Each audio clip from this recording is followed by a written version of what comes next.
दोस्तों, मंचों से नहीं बल्कि नागपुर से लेकर के दिल्ली और दिल्ली से लेकर के वो सारे मंचों पे इधर कुछ खट्टे मीठे रिश्ते आपको दिखे होंगे, बयानबाजी के रूप में दिखे होंगे। राष्ट्रीय स्वयं संघ के मौजूदा प्रमुख भागवत या मोदी जी तो नहीं, लेकिन मोदी ने चुनाव के पहले ही भारतीय जनता पार्टी के राष्ट्रीय अध्यक्ष नड्डा जी से एक बयान दिलवाया था कि अब संघ की क्या जरूरत है, या संघ के बिना वो चुनाव जीत सकते हैं, या संघ के बिना भारतीय जनता पार्टी चल सकती है। मुझे लगता है ये बातें तो बहुत बारीक सी थी एक बयान से, लेकिन ये बातें वहां खत्म नहीं होती हैं।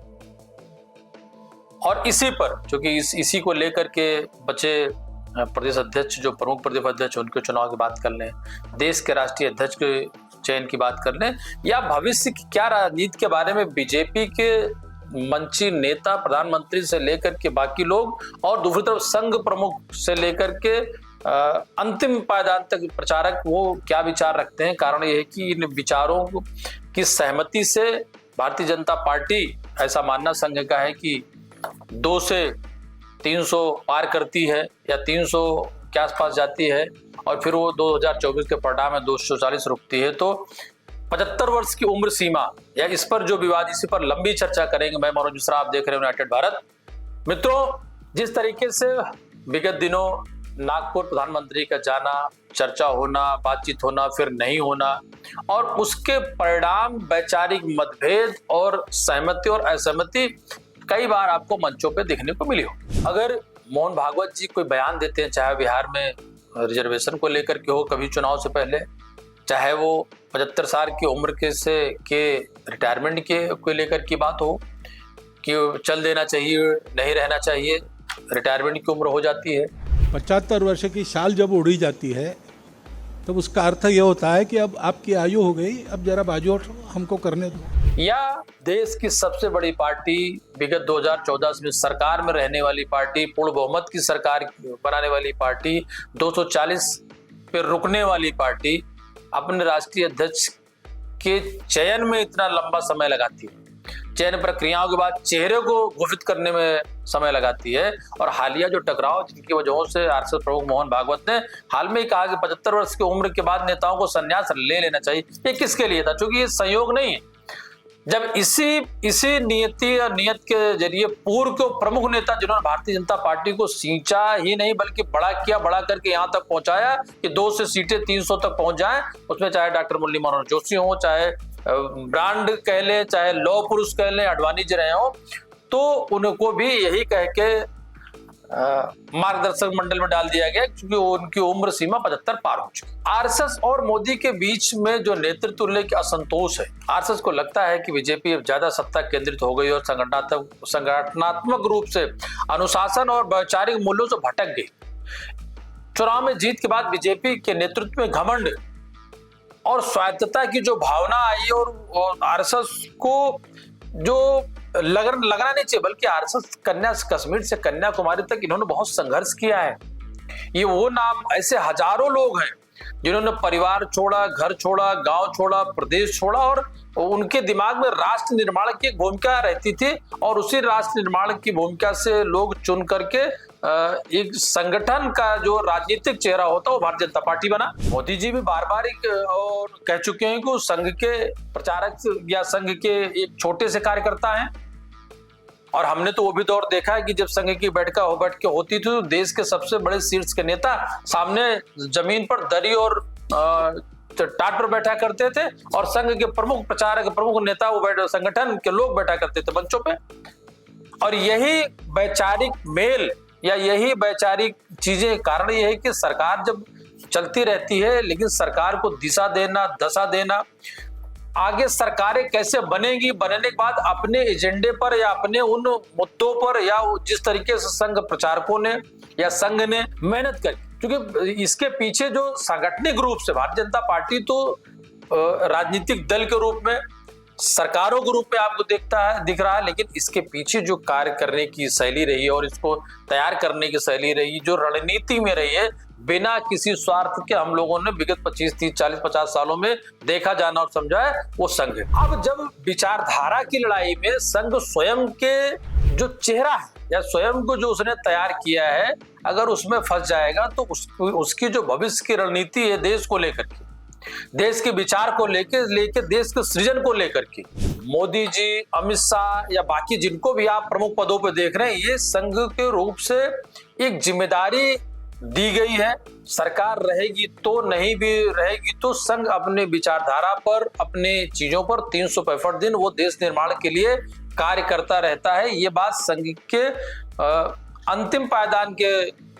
कार्यकर्ता से लेकर के या संगठन जुड़े लोगों से लेकर के उच्च स्तर तक मोहन भागवत इस बात को जिम्मेदारी से कहते रहते हैं। और वो वैचारिक रूप से अब भारतीय जनता पार्टी के साथ उनका मतभेद भी हमको आपको मंचों पे दिख रहा है। इसके पीछे की मेन वजह क्या है, कारण क्या है? देखिए, उसके पीछे जो सबसे बड़ी वजह है, मोदी जी के नेतृत्व में जो सरकार बनती है तो कई बार मोदी जी स्वयं से तो नहीं, लेकिन अपने भारतीय जनता पार्टी का राष्ट्रीय अध्यक्ष अगर ये बयान दे कि उसको संघ की जरूरत नहीं है चुनाव में और सरकार में, ये अपने आप में बहुत बड़ी बात होती है। और इससे आहत होते हैं उनके लाखों लोग जिन्होंने अपने खून पसीने, पैसे, घर परिवार को छोड़कर जिम्मेदारी से इस पार्टी को खड़ा किया, सींचा, बनाया और बोया। संघ की एक बात और भी बड़ी बारीकी से कि नेता आते जाते रहेंगे, हमारे पास तो वो पौधे नर्सरी है जिसको हम लगातार लगाते हैं, बड़ा करते हैं और देश की सेवा में उसको सरकार के रूप में, संगठन के रूप में, संघ के रूप में हम देते रहे, क्योंकि हमारी पहली जो जिम्मेदारी है, दायित्व है, वो देश को लेकर के। अब इन बातों में जो मतभेद है वो सरकार और संगठन के रूप में, इसमें कहीं कोई संशय नहीं कि आज के डेट में कई मंचों से हमको ये मतभेद देखने को मिला है। और उसका परिणाम ये कि राष्ट्रीय अध्यक्ष के चयन की प्रक्रिया इतनी लंबी होती जा रही। और ये मतभेद, मैं फिर कहना चाहूंगा, वक्तियन है, आपको दिख रहा होगा, लेकिन विचारधारा, मोदी जी को भी लगता है कि पिछले देश की आजादी के बाद जब वो स्वर्णिम काल की बात करते हैं, वो 75 साल के बाद की बात करते हैं, नेहरू से लेकर के अब तक की बात करते हैं, वो किसी कांग्रेसी नेता को, अन्य भाजपाई नेता जो सरकार रहा उसको छोड़ते नहीं है। तो वो जो स्वर्णिम काल की बात की जाए, उस स्वर्णिम काल में भारतीय जनता पार्टी की ये पूर्ण बहुमत के जो 10 साल बीते, अभी तो संगठन की सरकार है, संगठन की सरकार में और 240 संख्या में मोदी जी कमजोर हुए। और कहने की तो बातें यहाँ तक भी है कि वो लोगों का ये करो, वो उस बयान ने भारतीय जनता पार्टी और संघ के बीच की जो दूरी बनाई, जिसमें अंधविश्वास में नड्डा जी बोल जाते हैं कि संघ की अब जरूरत नहीं है, भारतीय जनता पार्टी स्वयं की सरकार और इसके लोग सब की सरकार बना सकते हैं। तो वो बात भी मुझे लगता है कि कहीं न कहीं उनको चुभी है। और उनके जो लोग थे उन्होंने एक ब्रेक दी और देखा कि हमारे बिना परिणाम क्या हो सकता है। तो भविष्य के लिए, भविष्य की राजनीति के लिए देश का अभी इनका राष्ट्रीय अध्यक्ष तय होना, 75 के बाद का चेहरा कौन होगा, क्योंकि मैंने 2 की बात मैं इसलिए कह रहा हूं कि जब 2 सांसद थे तब भी संघ अपना कार्य कर रहा था, पूर्ण बहुमत की सरकार में भी संघ अपना काम कर रहा है, भविष्य में सरकार रहेगी तो नहीं रहेगी कल किसने देखा, लेकिन संघ अपना काम करता रहेगा, क्योंकि वो कमिटमेंट के जरिए देश के साथ में, और भारतीय जनता पार्टी राजनीतिक पार्टी के रूप में अगर देखा जाए तो संघ के और संगठन के रूप में वो उन्हीं का बनाया, बचाया और दिखाया। तो ये जो मतभेद दिख रहे हैं, ये मतभेद मोदी जी के स्वयं, क्योंकि एक बात और भी है कि पार्टी, व्यक्ति से बड़ी पार्टी और व्यक्ति से बड़ा संगठन नहीं होना चाहिए। ये बातें भी कई बार मंचों पे सुनने को आपको मिली होंगी। संघ संचालकों द्वारा ये बात कही गई कि संगठन और सरकार से बढ़कर कोई व्यक्ति नहीं होता। तो व्यक्ति कौन होता है?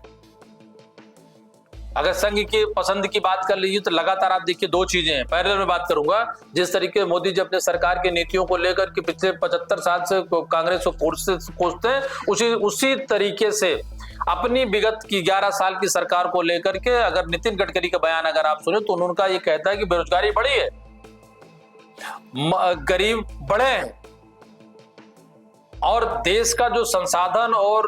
सुविधाएं और पैसा हो किसी व्यक्ति विशेष के जरिए व्यक्ति विशेष को जा रहा है। तो ये जो मतभेद दिखाई देते हैं, और इसमें कहीं कोई संशय नहीं कि गडकरी जी हमेशा से संघ की पसंद रहे। संघ की पसंद, और संघ की पसंद ही नहीं बल्कि संघ से बनाए, बचाए, रसाए तो मोदी जी भी हैं। मोदी जी का चयन जब 2002 में बतौर मुख्यमंत्री गुजरात के लिए होता तो मोदी जी कोई चुनाव जीत करके नहीं आए थे। उन्होंने संघ के ही पद चिन्हों पर चलते हुए संघ के अंतिम पायदान से लेकर के संगठन तक काम करते ऊपर तक आए। तो मोदी जी भी संघ का एक चेहरा है, इससे इनकार नहीं करते। अब लेकिन अब चेहरों में अपने ही घर में अगर मतभेद हो जाए तो उसका नुकसान भी घर के लोगों को उठाना पड़ता है। मुझे लगता है कि आरएसएस प्रमुख मोहन भागवत भी उम्र के 75 साल पार करने जा रहे हैं, और सितंबर में ही संयोग की बात है कि दोनों 75 वर्ष के हो रहे हैं। तो देखना कौन किसको रिटायर करता है और कौन किसको टायर करता है, कौन किसको भेज पाता है उन जगहों पे जहां पे कि लगातार मार्गदर्शन मंडल, जिसका एक नया नाम दिया गया है, पुनः इस पर आपके साथ लगातार जुड़ता रहूंगा, क्योंकि ये बातें अभी खत्म नहीं हो रही है। देखना है कि राष्ट्रीय अध्यक्ष के नाम पर जिन जिन लोगों की चर्चा हो रही है उसमें संगठन की कितनी चलती है, सरकार की कितनी चलती है, मोदी जी की कितनी चलती है, और 75 के बाद मोदी जी बने रहते हैं, तो फिर अगली ये बातें अभी, ये लड़ाइयां, ये मतभेद आपको आने वाले दिनों में दिखाई भी पड़ेंगे, सुनाई भी पड़ेंगे। बहुत बहुत धन्यवाद। आप देखते रहे यूनाइटेड भारत का ये डिजिटल प्लेटफॉर्म। मैं मनोज मिश्रा, नमस्कार।